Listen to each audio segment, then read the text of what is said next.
Welcome back to another miserable conversation. The first one in a while, actually. Did you ever put the one battle thing up? I clipped it. It didn't end up in full form ever. So this is the first one in years. There was some good Sean Penn ripping. Yeah, yeah, yeah, Unreleased. yeah. That unreleased. Today we're gonna be talking about Marty Supreme, the Smashing Machine, and doing a little verses to see which Safdie's actually tough. Is some jerk making your life miserable?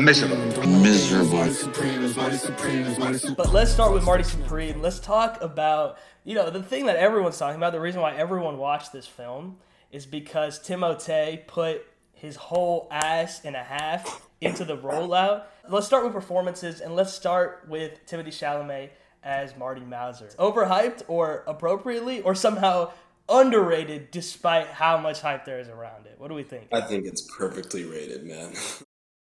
I think he said I put 110% of myself into this role, and that's exactly what the hell he did.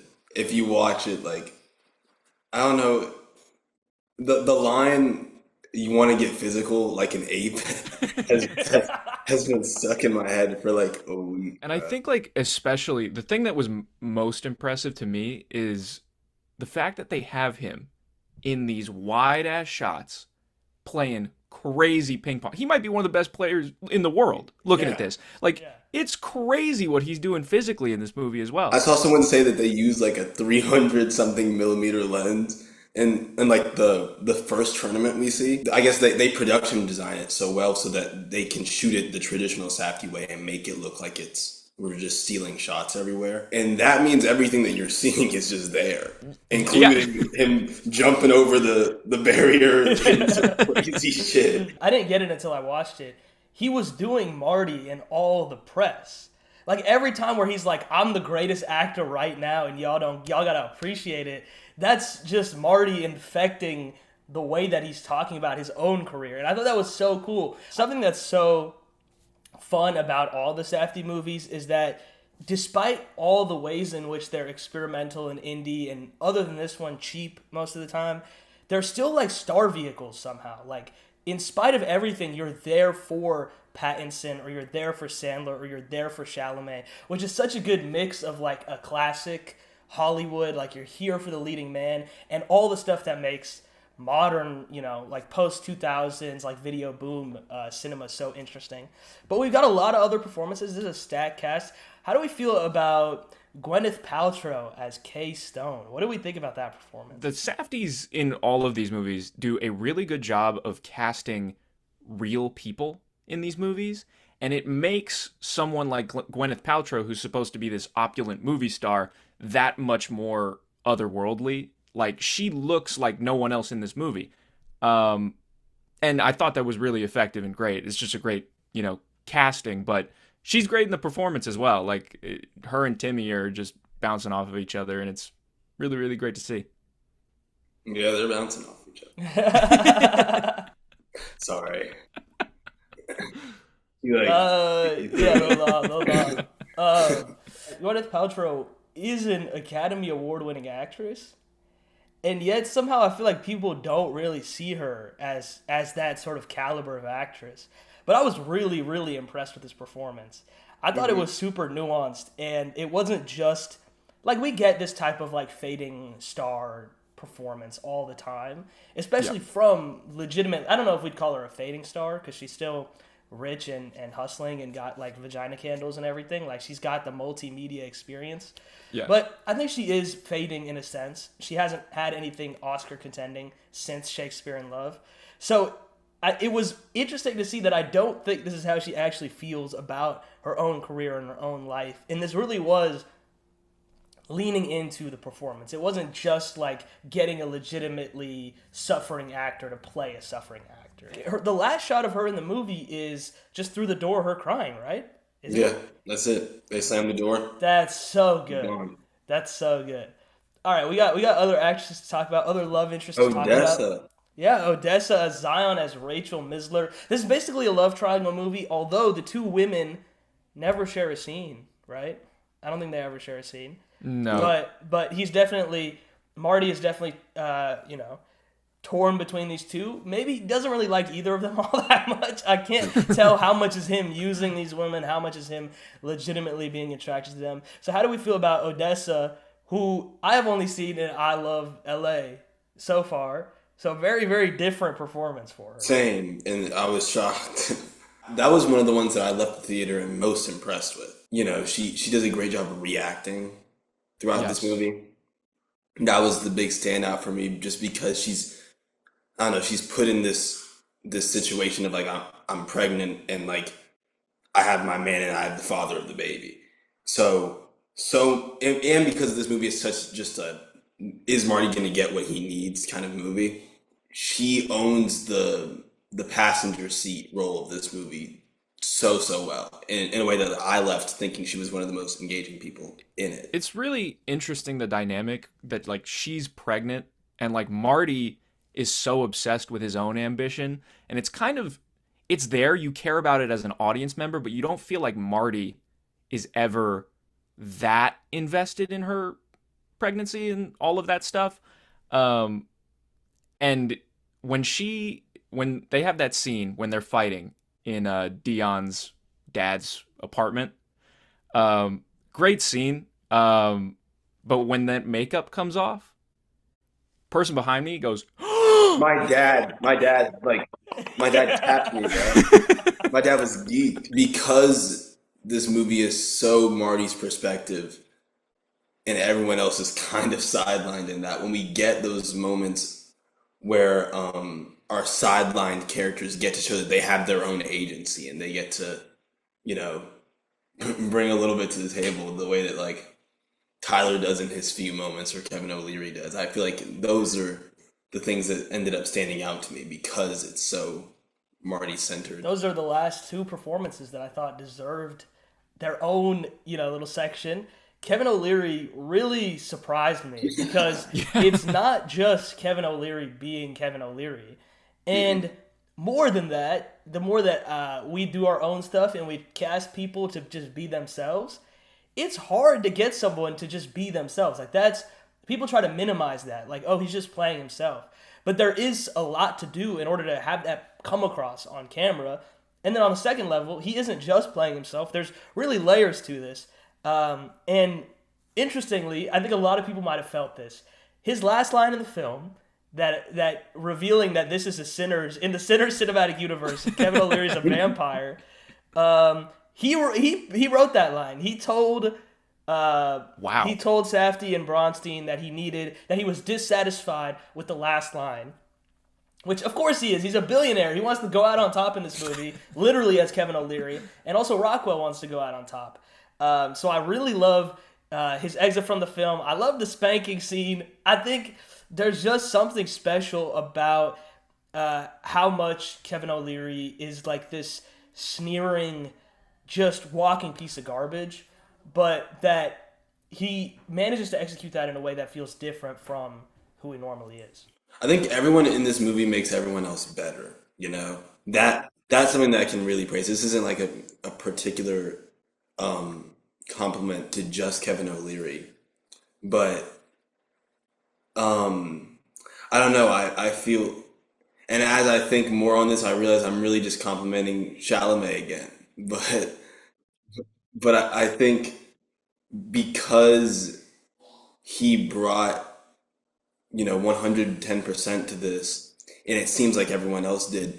There's no scene, no combination of people that doesn't end up, being the best it can be, because everyone's just bouncing off another A+ performance. And I think Kevin O'Leary works so well in this because like he gets to not just play Kevin O'Leary, but he gets to bounce off these other great performers like Paltrow and Chalamet and all that.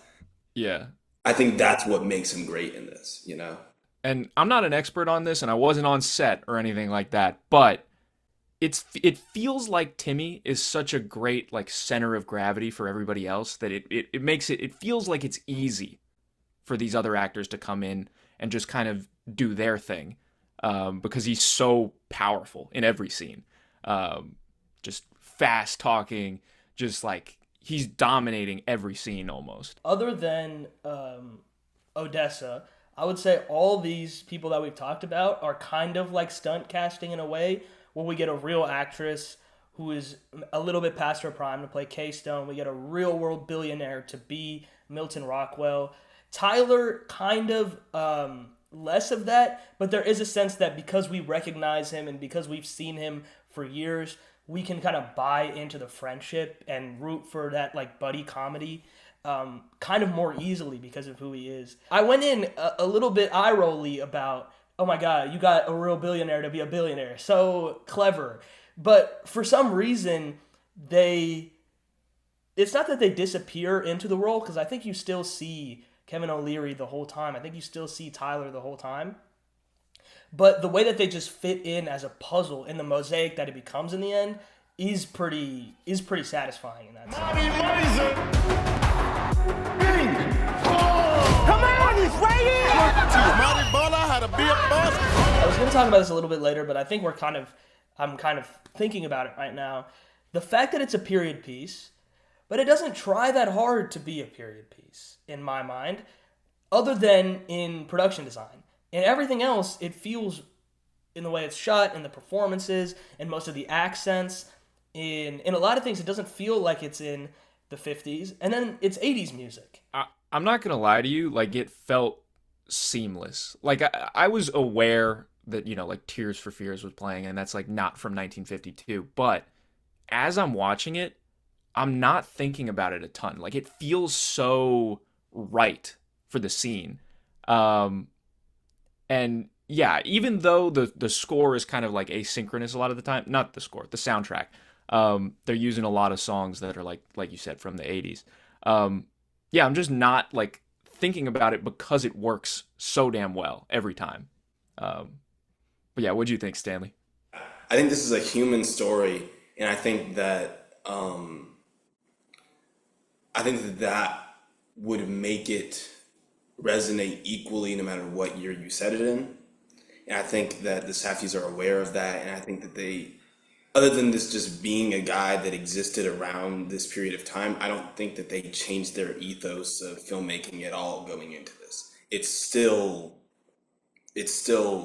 watch this guy try to make some shit shake in New York.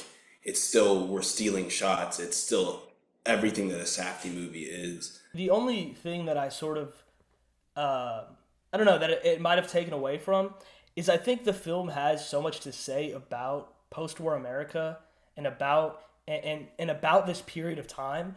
And in so many ways, in really interesting beats that we'll get to in a second, such as the very odd Auschwitz honey story, in the GIs that are at the ping pong game. There's so many things that embed it in war and history.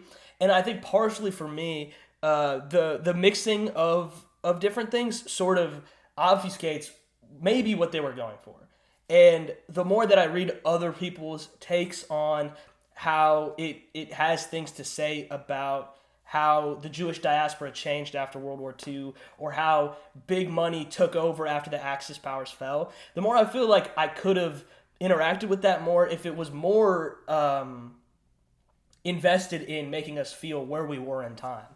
I think the best place where it does that is the final ping pong match. Like, I do think that we're there, and I'm seeing all these different people, and I'm seeing aesthetics of Japan that are kind of dead now, and I'm seeing the old 50s style, like soldiers' uniforms. And in that moment, I did really feel like I was in the 50s. But overall, I think it was cool. Like, I like the distinctive choice to make it 50s and then 80s score and then shoot it in the way they did. Like, I think that's really fun, but I think that maybe thematically it might have taken some things away. We kind of talked about how Rachel is a bit of a schemer, a bit of a grifter. It's unclear when she's lying, when she's telling the truth. But the opening credits make it abundantly clear that this is Marty's son, because we literally see it happen. The Forever Young needle drop, they got a choir of kids to sing that. Yeah. And I saw a video of Josh Safdie like directing that choir. and he tells the kids to go forever to really really just put the cherry on top of the look, a baby has just been made here. It's Marty's. It's his. The film is such a subjective experience, and we don't know who's lying ever. And then the only times that we really get objective facts are in things that like aren't shot in credits in stories. You know what I mean? Like it's such an interesting like subjective perspective. You know, that whole animated opening sequence with the sperm going into the egg. There's shades of the colonoscopy from Uncut Gems there with them kind of doing that opening sequence, and you're seeing the diamonds and stuff, and you pull out, and it's Adam Sandler's asshole. So yeah, no, I like the synergy there. Yeah, very true. Speaking of the third Safdie brother, in a sense, who I didn't really know that much about before reading some things about this film. Ronald Bronstein, co-writer and co-editor on Good Time and Uncut Gems, and Josh won custody. He did nothing on Smashing Machine, and seems to be very, very involved in this film, or, in the sense, equally as involved as he was in whatever the previous films were. Obviously, we don't know those details behind the scenes, but it does seem like there is a certain aesthetic and style that is in this film that is absent from Smashing Machine. That seems to maybe be from him, maybe be from Josh, kind of unclear. But I do think that he's a bit of an unsung hero, so we should give him a little shout out here. He is the one who, according to Kevin O'Leary, distilled Kevin O'Leary's 1601 line into the line that we actually hear in the film. So we can at least credit him for like one of the best character exits. But let's talk about what I just alluded to a second ago. Something that I almost forgot when the movie ended, and then I couldn't believe I forgot afterwards, the Auschwitz honey story. How do we feel about how differently shot this thing is? How weird it is compared to the rest of the movie, and like what its place is? What do you guys think? I couldn't tell you what its place is. The Safdies are some weird fuckers, bro. It's so otherworldly of a story. And similarly, like I kind of, because the rest of the movie just maintains its just like breakneck pace, I haven't really dedicated that much thought to it, but I don't know, man. Max, what did you think about that? It's such an interesting like side story in the middle of the movie. The thing I was thinking about is like it's so bizarre that it's like, is he just intentionally trying to fuck with Kevin O'Leary again? Because he's telling Kevin O'Leary this story, and Marty's like, tell him the honey story, and he does, and it's fucking crazy. But they bullshit this whole movie. So, like, there's scenes with Marty and what's his name, Wally, Yeah. Tyler's character. Yep. There's scenes. I feel like there's just endless stories told, or like endless history implied in this movie. And for whatever reason, the one glimpse we got into that, true or not, was this story, which was strange to me. Yeah. And it feels like I'm missing something. I would agree with that. I mean, I couldn't tell you what, I can't pretend to sit here and go like, oh yeah, the intention of that is, he's trying to do this, and this. No, my best guess is he is intentionally fucking with Kevin O'Leary and trying to like distract him from what's actually going on. The more I thought about that moment, and then also he jokes earlier when he's talking to the press, like, I'm gonna do to, I forget his surname, but first name is Bella. Like, I'm gonna do to Bella what Auschwitz couldn't do. And also he gives his mother a piece of a pyramid, and says basically like, we did this in the Old Testament. We did this. I think all those things combined does give like a really interesting perspective on what do you do as a Jewish American after World War II, after you find out the truth about the Holocaust, but you also have sort of this level of privilege as an American that like makes you distinct from European Jews. And then just the way that you kind of navigate internationally. Like, he only ever seems to bring up his identity in times when it can help him. And obviously that's just Marty being Marty, and another character. And it's only a matter of time before I'm staring at you from the cover of a Wheaties box. You think it's that simple? Yeah, I do.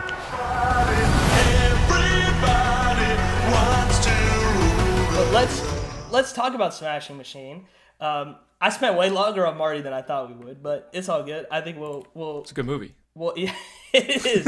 I think the ratio in the timestamps in this video is probably going to be kind of funny. Smashing Machine was released in October. It's Benny Safdie's first feature on his own. He did a little show, which does set him apart from Josh, that has a little bit more, and he's obviously acting in other people's things.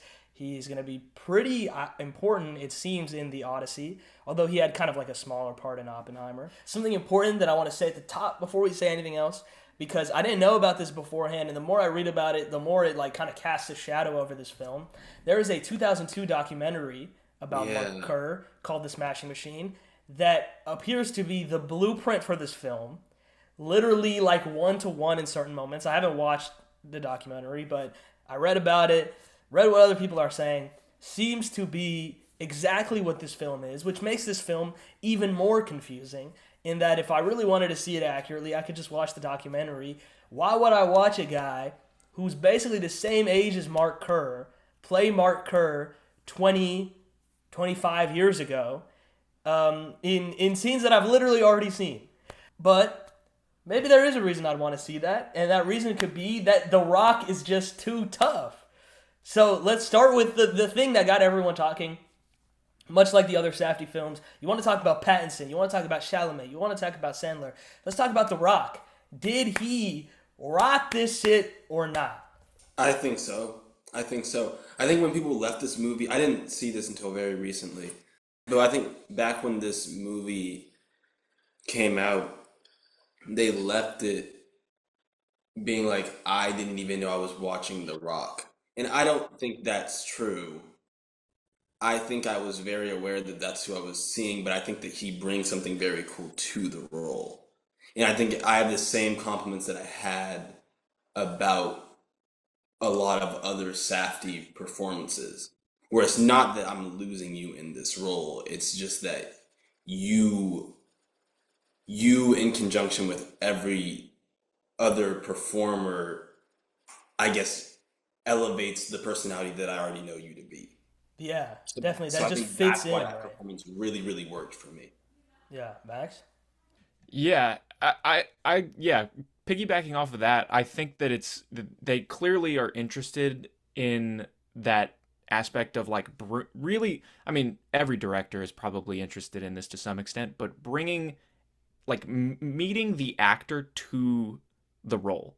Like The Rock is perfectly cast in this movie, and it's really interesting why he would even want to take on this role of a guy who, a fighter who ultimately, I mean, spoilers for The Smashing Machine, but is, down on his luck, kind of past his prime, and then loses. And, he's coming off of the events in his life, Black Adam, a bunch of other stuff. It's interesting why he would even tackle this. And I'm confused. Was that a negative comment on Black Adam? I've stopped pretending it's good. It's okay. It's fine. This isn't a Black Adam podcast, but the kid with the skateboard. But it changed the power of the whatever the fuck the joke of is. the hierarchy of Say it power. here. The hierarchy of power. There you go. oh no, Max is about to reveal something. I'm so nervous. Yeah, I think I was legitimately impressed. I think, funnily enough, when he shaved his head, like going into Act 3, that's when I really felt The Rock disappear. Because for some reason, the wig consistently reminded me of the artifice. Like, it felt fake. Like, this is The Rock in a wig. And then when he shaves his head, he gets a little thing right here and rocks the little earring. I'm like, now I don't see The Rock anymore. And I really thought it was a really interesting performance. It's not really Gentle Giant. I think it's really like this sort of man who knows that he's so large and imposing and threatening and has to mind his words so clearly. And I really felt that with the performance. Same thing with Emily Blunt. One of the first times I felt like I felt legitimately interested in her performance. And I'm not going to say that I thought she was like a bad actress before this. This is the first time I've seen her like become someone else. Like Dawn is such a distinct person from her previous roles, which sort of to me always felt like just these like milquetoast older white women, like moms, or like, you know, just things that don't feel that interesting or different from herself. But this one was like, I didn't see Emily Blunt either. So I do have to, you know, give them props for that. Give Benny props for getting that out of them. And then we've also got, I don't know, are y'all UFC guys at all? I don't think so. I don't think any of us are. We should have brought a fourth guy on. Yeah. Ryan Bader is a real UFC fighter, and he played Mark Coleman, who's basically the third lead of the film. I did not think that it was a very good performance. Other people seem to think that it was like really... obviously, I don't know him as Ryan Bader, so I don't know how much he transformed, but I sort of found it to be an uncompelling performance. It didn't take me out of it. I can give you that. You know? Yeah. I think it's tough for me to answer that just because I don't know. I was so compelled by The Rock and Emily Blunt in this movie. But yeah, I wouldn't say that he drags the movie down in any way, but it wasn't a standout to me. Yeah, I mean, I'll zag a little. I liked him in the movie. I'm not going to say like he was, you know, unreal in the movie or anything, but I liked him a lot, and I think that, you know, I liked his performance, but I more liked him and The Rock's relationship in the movie and the kind of bromance that's there.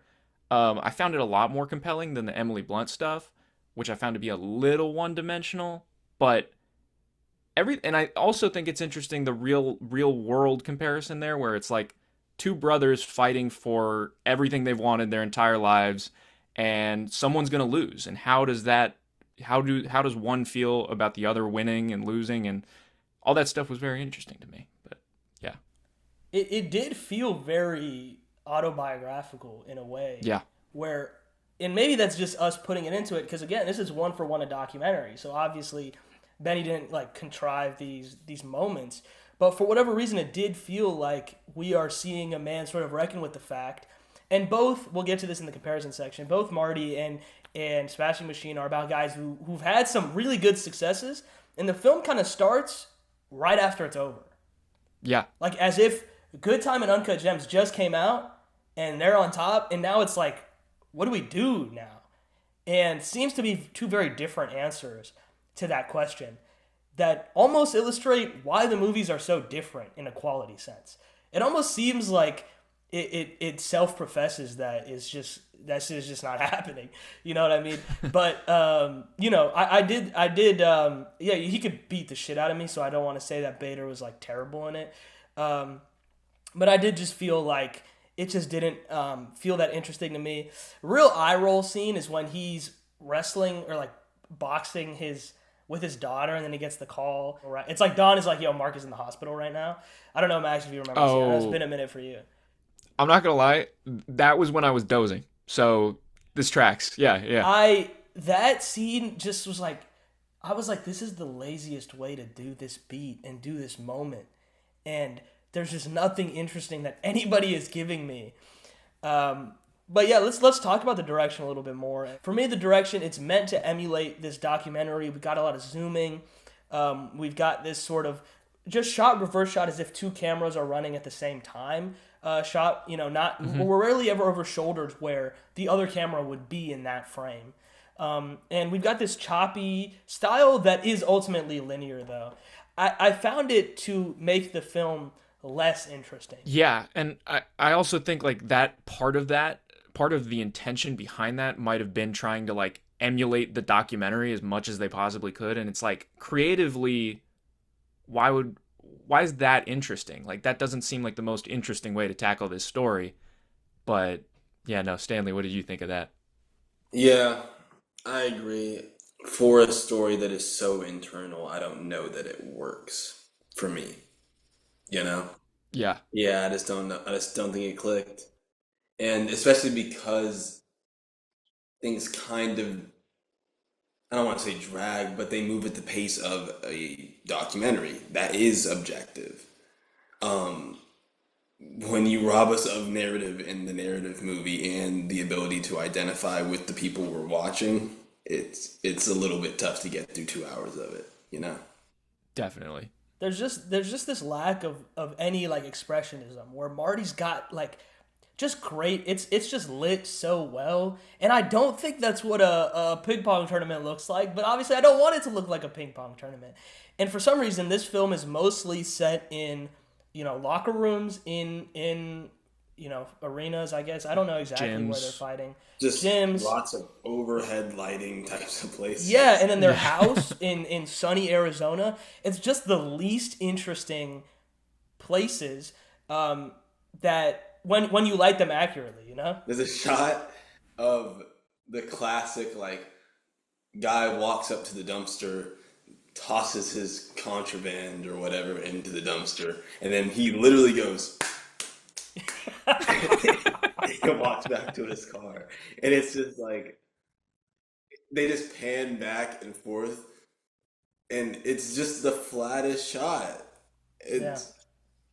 I think it's like if you were to encapsulate like the the lack of attention to lighting in this movie, it would just be that, man. That shot was like terrible. It's bugs, bro. It's funny the ending is so odd.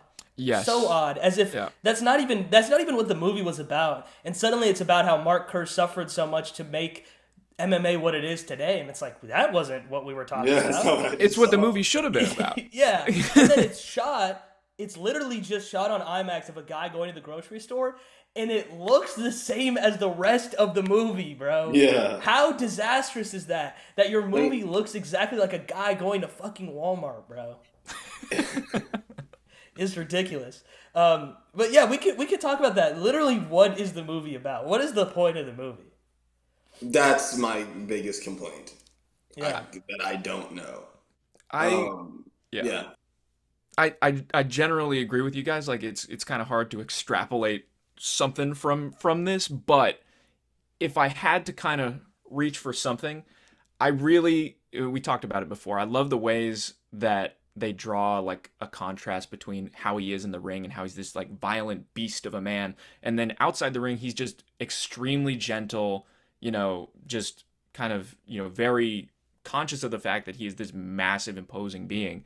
And I think like there's some like masculinity stuff there with like how he's supposed to be around Dawn, and like what it means to be a man in a relationship with your wife, or are they married in the They're movie? not married. in the movie. Yeah. They get married at the end, Yes, right? That say yes. like, okay, they got married. But yeah, I think that there's something there. Like, you think about like this movie's probably inspired by like Raging Bull to some extent. Like everything there with like, what it means to be a man, I guess. Like I'm reaching here, but No, Yeah. I think I'm with It's you. there. It's just not explored. It's very surface level.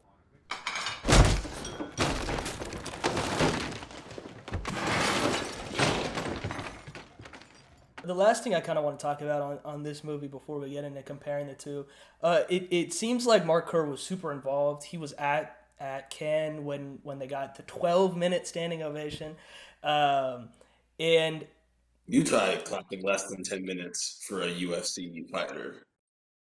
What? do y'all feel like he sort of maybe his involvement compromised the story? Like, to me, I find it difficult to believe that this dude addicted to opiates with CTE never hit his girlfriend. Like, I just don't believe it.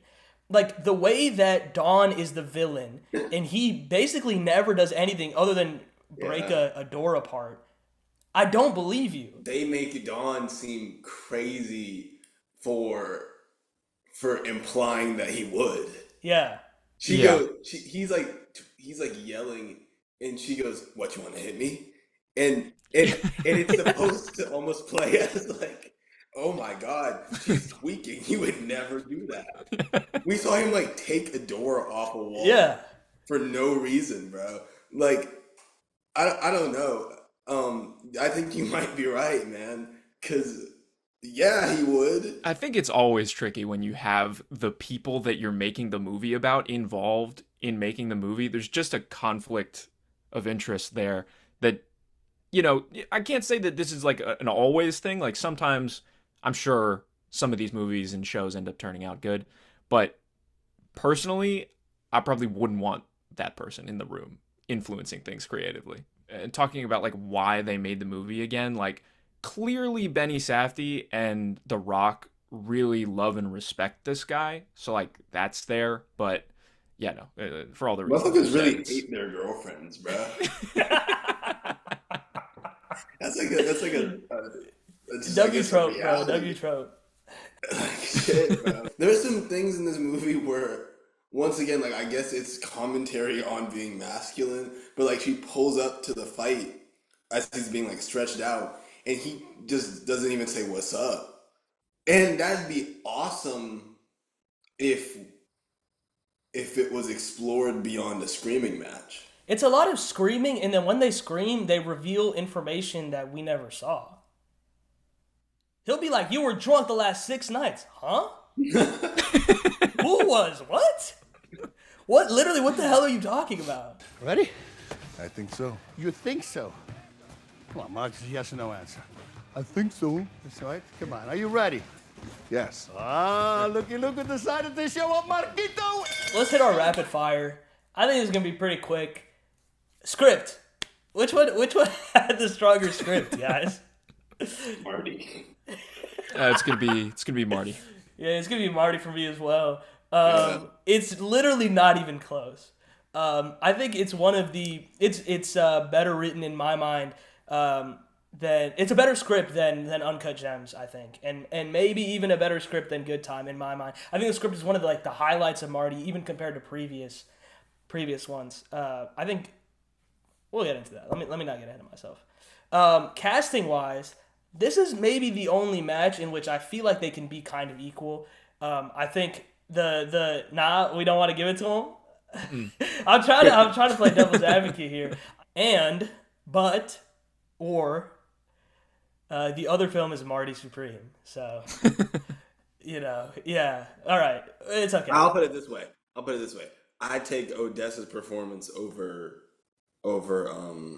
Emily Blunt's Every day, yeah. every single day, and that's not the selling point of the movie. On cinematography, this one's an even bigger blowout than I think script and casting.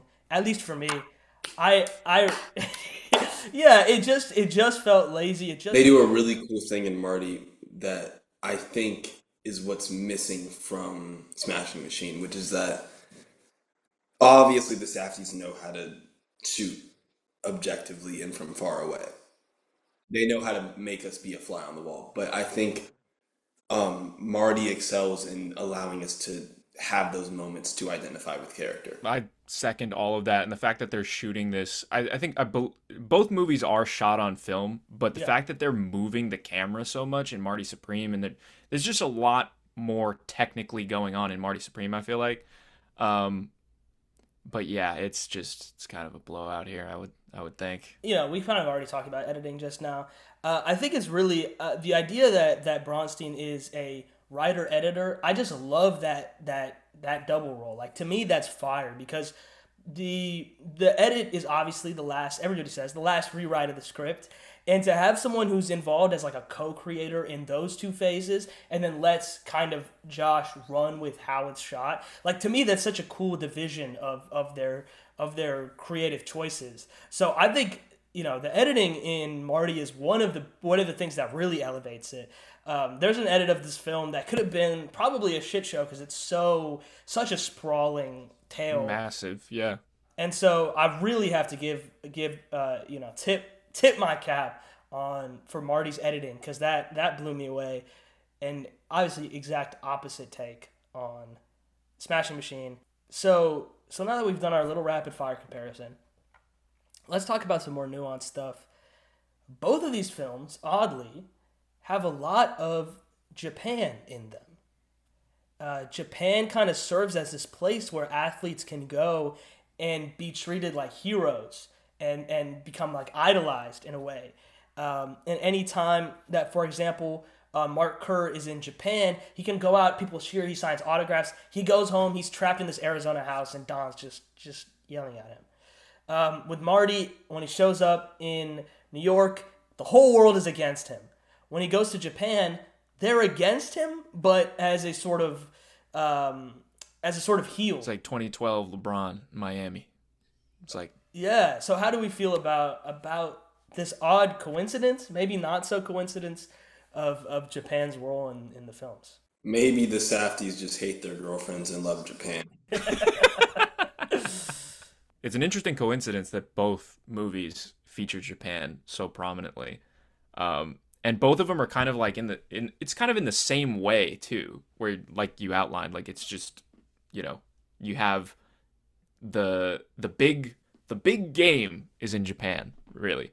And yeah, I it's interesting. I think that Japan is used in both as a way of like contextualizing the way that we think of ourselves. In Smashing Machine, like he says a couple things about like, oh, should I speak slower, or like when he loses that match, he's like, you get it, I did not lose. And there's a real authority to that, in the same way that I think Marty carries this great champion mindset. I think there's potentially like an American conquest thing going on, especially in Marty Supreme, but like in both movies, as far as like Kevin O'Leary brought that whole event there to like promote his like American pen company in Japan, and he probably wants to be like the dominant pen manufacturer in Japan, like post-war, and he's like trying to like probably navigate those tensions, but and also the fact that Marty is like there is like, it's kind of a reflection of like you mentioned earlier, like the war in many ways, like that post-war kind of like America-Japan thing going on. But yeah, and there's like something cynical about it in Marty Supreme. In The Smashing Machine, it's kind of like we don't spend like a ton of, it's a lot of like, in both movies, we don't really spend like a ton of time like hanging out in Japan. It's mostly the event in both cases. But in Marty, I feel like we explore a little bit of the dynamic more. Whereas Smashing Machine, you're kind of like in the gym, like we said. It's kind of like all these comedians got in trouble because they did the Saudi Riyadh Comedy Festival. Yeah. I kind of felt like that was Kevin O'Leary. Like he was ready to go to Nazi land to sell his pen, so he's the first mover. Like because he's willing to compromise on a nation that America and the American public thinks is evil, then he reaps some benefits from that because other people are not willing to go to Japan yet. Another thing that we've kind of already talked about, a lot of non-actors in both of these films. In Smashing Machine, basically every fighter is an actual fighter. Marty, it's a little bit different, where the people we're grabbing, it's not like they're people from the ping pong world or whatever. They're just like random people off the streets of Brooklyn. Well, Endo is. Yeah, true. Because he actually had to do some real ping ponging. But, table tennising. My bad. I've been trying to make the switch to respect the sport more.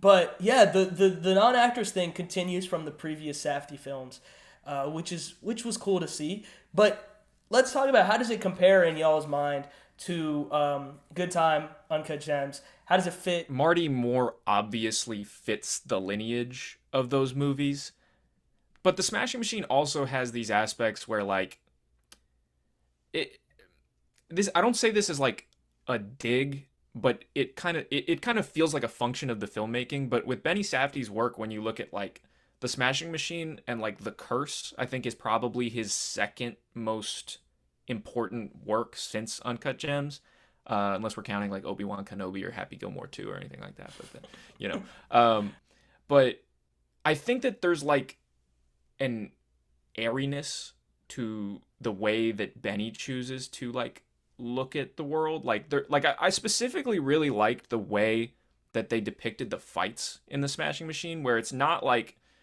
Creed, where it's like, Right. very like bombastic and like, like this fight is epic and the most important, thing to ever happen. It's like you're kind of floating through the fight. Like you have dudes like beating the shit out of each other and you're playing like like freaking like classical piano. Like I don't know, I don't remember exactly what was going on with the score, but it was like very asynchronous to what was happening in the ring. And there was like an elegance to it that was interesting, like that contrast there. Not a ton of that.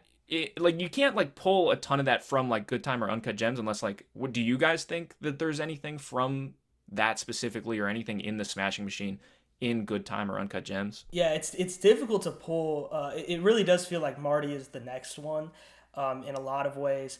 I think one of the biggest ways in my mind is that Good Time is obviously about a robbery gone wrong. Uncut Gems is obviously about gambling, but they're only about it as much as Marty is about table tennis. It's more about a guy's life who just goes to shit through a lens that we get to see. And it's really this human story just set in a world. Like they just pick kind of a world every time to inhabit it. Whereas Smashing Machine is about fighting. It's about the development of Pride in the UFC. It's about what it does on to his body. It's about what it does to his life. And it's so interesting that like Marty basically plays table tennis like 3 times, and it's like hours apart. Whereas in Smashing Machine, he's always either in the gym or in the ring, or yelling at Dawn, which is in itself its own kind of. It feels like a ring too. It just feels like he's fighting. So it's such a cool choice to be like, this film is about consequences, and that's just good screenwriting, right? Like it's about something goes wrong, and then we go to the next thing, and we're just dealing with that impact. Whereas Smashing Machine kind of just goes through these slice of life moments. I think both of these movies prove what separates a traditional Safdie thing from I guess like something that's objective and tasteless, Focus and perspective are so necessary to get this gritty realism that they love across. The overcommitment to I guess showcasing the man, centering on the actions of these people and not what that means internally is what drags Safdie things down. And that's not to say that I don't like them being, voyeuristic. I think they do their best when they're doing that, but I think that it has to mean something. They're interested in like the uncomfortability of some of these scenes, but Benny seems to be hitting the gas on that aspect, like with the curse as well. Like it's almost like an endurance test where you're like kind of just like really sitting with people in a way that is kind of unusual in movies. Like you're really just looking at some people doing some. In the curse, it's like they're really heightened and weird. It's like Nathan Fielder and Emma Stone, but in Smashing Machine, it's more like in an effort to kind of like show the moments that we don't see in movies of these characters. Like kind of like you mentioned earlier, where like we didn't see him get drunk the past 6 days. Like that might have been like what Benny was thinking. Like, oh, if I was making a traditional movie, like I'm gonna show that, but like we're gonna see like everything that you wouldn't. We're gonna see all the gaps basically. Yeah. That you wouldn't see, and it's interesting. I don't know if it makes for a great movie, but it's an interesting stylistic choice. I think just the film is sort of emblematic of like sometimes you need one other guy in there, one other guy in the room. Like Benny has good instincts, I think, but it just felt like a lot of odd choices were being made. Yeah. I heard people saying that he was brought in kind of like later and it was already going along and they just cut him the check. I don't know if that's entirely true, but it does kind of feel like his imprint is a little bit different on this one than on his other stuff. So do you guys have any last thing that y'all want to say before we're out of here? You want to get physical? like an 8. W bookend. All right, thank y'all for watching. Thank you for joining me. This has been a little miserable conversation. We've been conversating, bro. And we'll talk about it in other films. I'm 4 months deep in this jamming, and I'm whipping it round as a baby.